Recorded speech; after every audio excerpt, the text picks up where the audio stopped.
Death Metal Hills from Rauta. This time we go to Sweden with the legendary band Wombbath. This is a curious one because they already started early 1990s, but they disbanded also in the 90s, making only one album back in the days, only to resurface a lot later, and now, of course, they have quite a few albums out, but these are all, except the debut album, coming out after the comeback. However, the band really, according to social media numbers, hadn't really gotten the audience they might have deserved, at least after all, so many years, so much history and all, and because they're still keeping true to their, old school ways. There are some modern things on this album as well, but I would still say these guys are having the flag up of the original Swedish death metal, something that at least I, for one, can totally respect. This is the CD, what you saw. Now let's focus on the band's Metal Archive site. Sweden, death metal, 1990s as Wombbath. Sure, they changed name a couple of times, but it doesn't matter because 1990 is still the starting point for them.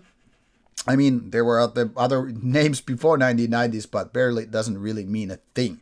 What matters is that they came with rather active start back in the 90s. You have the demo, you have the EP, you have the split, and 1993 you have the first album. Then EP and boom. By 1995 the band was more or less gone. Could have been one of the bigger names by this point if they hadn't, been gone so far, but so long. But 20 years, man, that's a long time. Anyway, like I said, they have been active ever since, doing albums every few years. Actually, there was a couple of albums for 2020. And all these active years are like crazy active. Now, 4 years since the previous ones, so at least they have a little bit slowed in the process. I have heard only one album after their, comeback stuff, and to be honest, that wasn't too great. That was maybe a little bit lukewarm thing, but Beyond the Abyss is now a step up from that.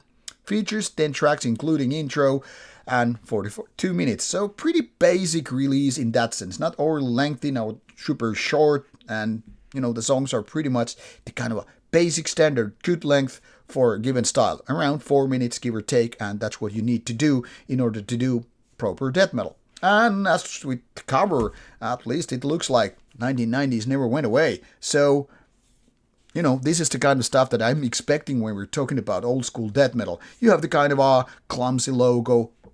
It's not ugly, but it's not really pretty either. And then you have this kind of a hand-drawn or painted, graphics. Or at least, if this would be AI cover, I would be totally fooled. But trust me, I have the feeling that this is the kind of stuff that real artists have been paying, attention to and created this art to support the music, which goes hand in hand with one another. Another great thing. Now, musically, this is definitely in the very, very 1990s ways of things, but there are a little bit of twists and turns along the way, mainly with the use of keyboards. Trust me, they're not overwhelming, they're definitely not defining the album as such, but they're a little bit something you have like out of ordinary, coming a little bit out of the box and, all that. But in my opinion, that's a nice seasoning. Like I said, it's not, really defining the whole album. And if you're thinking about old school death metal bands which had keyboards, think about Nocturnus and The Key. Back in the days, more than 30 years ago, they had keyboards. And while people were like, wow, can you really use keyboards on death metal? Yes, you can when you do it the right way and the music is good and all that stuff. Basically, this is what's happening here as well. This is not the album of the year material. I'm going to be honest about it. It's definitely a decent album with the production, girl vocals and all that stuff. But what this album is missing, in my opinion, are the so-called hit songs, the catchy, the memorable ones, the ones that you're like, hey, this is kind of reminding me of the classics. Apart from that, this is a very, very listenable, very decent album, and you can just get to the 1990s vibe in a good way with this. So does it sound a little bit retro? Sure, but then again, these guys have all the right to do it, because after all, they were there already 35 years ago.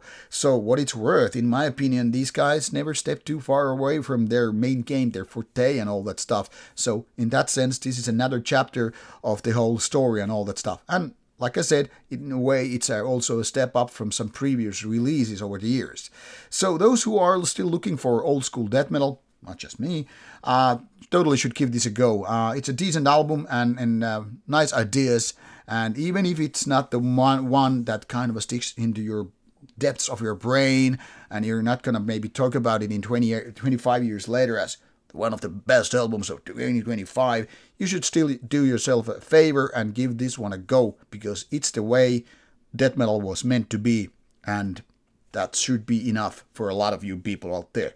Those who don't like death metal, those who hate death metal with keyboards, stay away from this. See ya, and check out the links provided in the description box for music.